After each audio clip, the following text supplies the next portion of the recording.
असां पहिरें वीडियो में स्पीड जे बारे में पढ़ी आया हुआसीं।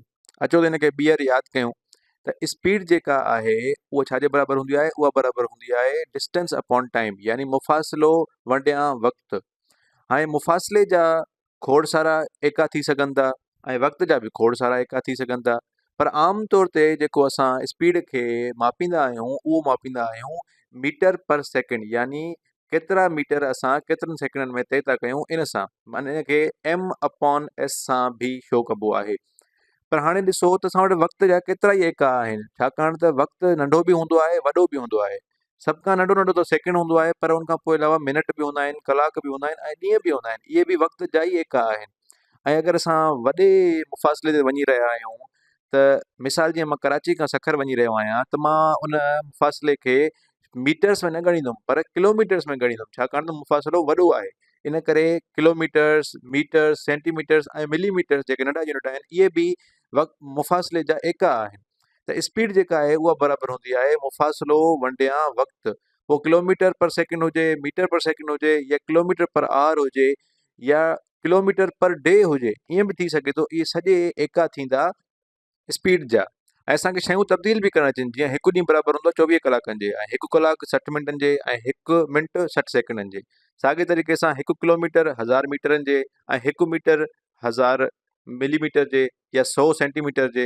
इहे शयूं असांखे तब्दील करणु अचनि त ई असां हिकु एके मां ॿिए एके ॾे वञी सघंदासीं। स्पीड जा केतिरा ई एका आहिनि। असांखे यादि हुयो त स्पीड बराबरि हूंदी आहे मुफ़ासिलो वंडियां वक़्तु, यानी डिस्टेंस अपॉन टाइम जे। हाणे डिस्टेंस जेको आहे या जेको टाइम आहे उहे मुख़्तलिफ़ थींदा आहिनि, त असां इन करे असां वटि स्पीड जा बि मुख़्तलिफ़ एका आहिनि। आमतौर ते असां मीटर पर सेकेंड में तय कंदा आहियूं, पर किथे किथे तव्हां ॾिठो हूंदो अक्सर गाॾियुनि में उते किलोमीटर पर आवर जे हिसाब सां बि स्पीड जो एको लिखियलु हूंदो आहे। हाणे SI सिस्टम में असां वटि मीटर पर सेकेंड आहे, पर ॿिया बि एका आहिनि जेका आमतौर ते इस्तेमालु थियनि था। हाणे मिसाल सां को सवाल पुछे कोई त 56 किलोमीटर पर आवर घणा मीटर पर सेकेंड जे बराबरि आहे, या 10 मीटर पर सेकेंड घणा किलोमीटर पर आवर जे बराबरि आहे, त इन करे असांखे तब्दील करणु अचे त 1 किलोमीटर पर आवर घणा मीटर पर सेकेंड जे बराबरि आहे, या 1 मीटर पर सेकेंड घणा किलोमीटर पर आवर जे बराबरि आहे। त हिकिड़ो इहा शइ यादि कयो त 1 किलोमीटर बराबरि हूंदो आहे 1000 मीटरनि जे, ऐं 1 कलाकु बराबरि हूंदो आहे 3600 सेकेंड जे। कीअं? हाणे इहा शइ ॾिसूं त 1 कलाक में हूंदा आहिनि 60 मिंट, ऐं हर मिंट में हूंदा आहिनि 60 सेकेंड। त 60 खे अगरि 60 सां ज़र्ब कयूं त 3600 जवाबु ईंदो। त मतिलबु 1 किलोमीटर बराबरि हूंदो 1000 मीटर वंडियां 3600 सेकेंड जे। अगरि असां 1000 खे 3600 सां वंड कयूं, 10 वंडियां 36 या 5 वंडियां 18 बचंदो। त इहो असांजो 1 किलोमीटर पर आवर जेको आहे उहो 5/18 मीटर पर सेकेंड जे बराबरि थींदो। हाणे अचो त मीटर पर सेकेंड ॾिसूं त उहो घणा किलोमीटर पर आवर जे बराबरि आहे। असांखे इन में वापसि वञिणो आहे। असांखे ख़बर आहे त 1 मीटर बराबरि हूंदो आहे 1/1000 किलोमीटर जे, ऐं 1 सेकेंड बराबरि हूंदो 1/3600 आवर जे, छो त इहे उबदा हुया हुनजे। हाणे 1 मीटर पर सेकेंड खे अगरि किलोमीटर पर आवर में करिणो आहे, त असांखे 1/1000 किलोमीटर वंड में रखिणो पवंदो, वरी 1/3600 आवर्स जे। वरी हिनखे असां हल कंदासीं त हे जेको हेठि वंड वारो आहे उहो ज़रब में अची वेंदो ऐं उबतो थी वेंदो। त 1/1000 किलोमीटर बराबरि थी वेंदो 3600/1 आवर।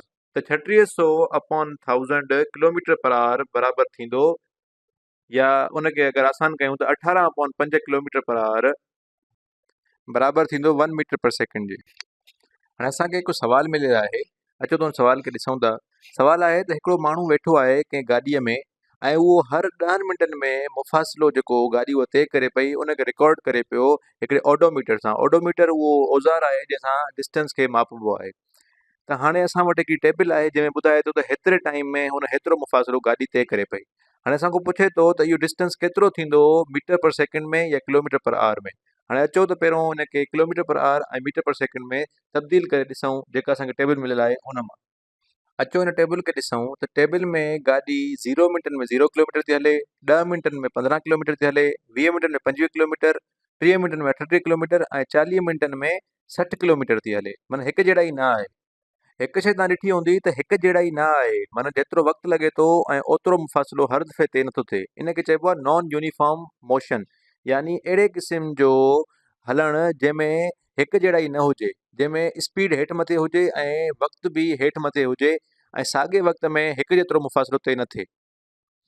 हाणे असांखे एवरेज स्पीड कढणी पवंदी। एवरेज स्पीड बराबरि हूंदी आहे डिस्टेंस जेतिरो टोटल असां तइ कयो आहे ऐं जेतिरो टोटल असांखे वक़्तु लॻो आहे उन जे ज़रिए। हाणे तव्हां हिन टेबल में ॾिसो त आख़िर में असांखे 60 किलोमीटर जेको आहे उहो टोटल फ़ासिलो हुयो ऐं जेको टोटल वक़्तु लॻो उहो हुयो 40 मिंट। हाणे अचो त हिनखे तब्दील था करे ॾिसूं। सभ खां पहिरियों असां हिनखे किलोमीटर पर आवर में तब्दील था कयूं त असांखे यादि हुजे त 1 मिंट बराबरि हूंदो आहे 1/60 आवर्स जे। ऐं असां वटि जेको 40 मिंट आहिनि मतिलबु 40 वंडिया 60 आवर्स या 4/6 उनखे 0 सां कटिजी वेंदो त 4/6 आवर्स असां वटि टोटल टाइम आहे ऐं डिस्टेंस असां वटि 60 किलोमीटर आहे। त एवरेज स्पीड असांजी बराबरि थींदी डिस्टेंस अपॉन टाइम जे, यानी 60 वंडिया 4/6। त इहो जेको 4/6 आहे उहो 6/4 ज़रब में थी वेंदो। अचो त हिनखे हल कयूं त 6 खे असां अगरि 4 सां वंड कंदासीं त असां वटि 15 जवाबु ईंदो ऐं 15 खे अगरि असां 6 सां ज़रब कंदासीं त असांखे जवाबु ईंदो 90 जवाबु। त 90 किलोमीटर पर आवर जेका आहे उहा असांजी एवरेज स्पीड थींदी। हाणे अचो त इन साॻे जी असां स्पीड मीटर पर सेकेंड में कढी ॾिसूं त हाणे असांखे कन्वर्जन फैक्टर यादि आहे त 1 किलोमीटर पर आवर बराबरि हूंदो आहे 5/18 मीटर पर सेकेंड जेको असां पहिरियां कढियो हुयोसीं। त 90 किलोमीटर पर आवर आहे इनखे असां 5/18 सां ज़रब कंदासीं। 90 खे असां 18 सां वंड कंदासीं त असांखे जवाबु ईंदो 5, छाकाणि त 5/18 90 थींदो आहे। ऐं उनखां पोइ 5 खे अगरि असां 5 सां ज़रब कंदासीं त असांखे जवाबु मिलंदो 25 मीटर पर सेकेंड असांजो जवाबु थींदो। त माना हिन गाॾी जी जेका एवरेज रफ़्तार आहे उहा आहे 90 किलोमीटर पर आवर ऐं 25 मीटर पर सेकेंड। अच्छा, इहा शइ यादि रहे त इहो नॉन यूनिफॉर्म मोशन हुयो, यूनिफॉर्म मोशन न हुयो।